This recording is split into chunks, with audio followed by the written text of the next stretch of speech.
আসসালামু আলাইকুম। আমরা পদে পদে বিপদের সম্মুখীন। কেন বলছি যে পদে পদে বিপদের সম্মুখীন? সয়াবিনের তেল হঠাৎ উদাহ বাজার থেকে সয়াবিনের তেলের বোতলজাত সয়াবিনের তেল হঠাৎ উদাহ। বাজারে কোনো সয়াবিনের তেল নেই, হঠাৎ করে তেলের দাম বেড়ে গেছে। সেই সাথে সরিষার তেলও বেড়ে গেছে। আমরা কিভাবে জীবনযাপন করব? এ কথা কোনো সরকার কিন্তু দেখে না। একজন গরিব মানুষ 220 টাকা কেজি সরিষার তেল এখন, যে জায়গা 180 টাকা কেজি হচ্ছে, 180 থেকে 85 টাকা কেজি হচ্ছে সয়াবিন তেল, সেখানে সরিষার তেল কিনে খাবেন আপনি? সরিষার তেলের দাম বেড়ে গেছে। সরিষার তেলের দাম বাড়ার কারণ কি? তেমন সরিষার তেল তো আর আমদানি করা লাগে না, আমাদের দেশে উৎপাদন হয়, চাষ হয়। আমাদের দেশে সরিষা প্রচুর পরিমাণে উৎপাদন হয়, তারপরে সরিষার দাম কেন বেশি?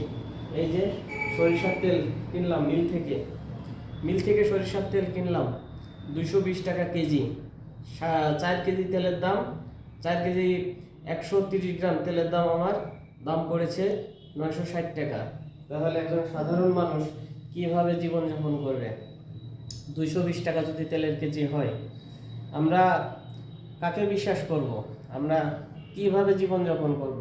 এই কথাটা আমরা সাধারণ জনগণ, আমাদের সাধারণ জনগণের কথা কেউ মানতে চায় না। তাই আমি বলতে চাই যে এই সিন্ডিকেট প্রথা ভেঙে দিতে হবে। সিন্ডিকেট যারা করে তাদেরকে বয়কট করতে হবে। এই সয়াবিনের তেল হঠাৎ বাজার থেকে উধাও হয়ে গেল, সয়াবিনের তেল দাম বেড়ে গেল, আবার হঠাৎ করে বাজারে অ্যাভেলেবেল বোতল চলে আসলো। মানে দাম বাড়ানোর কারণে শুধু হচ্ছে এই সিন্ডিকেটটা তৈরি করা হয়। যখনই সয়াবিনের তেলের দাম বেড়ে যাচ্ছে, তখনই কিন্তু সরিষার তেলেরও দাম বেড়ে যাচ্ছে।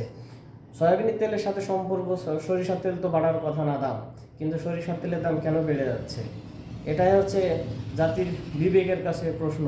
তার কারণ হচ্ছে আমাদের দেশে প্রচুর পরিমাণে সরিষা উৎপাদন হয়, তারপরেও কেন সরিষার তেলের দাম বৃদ্ধি পাচ্ছে?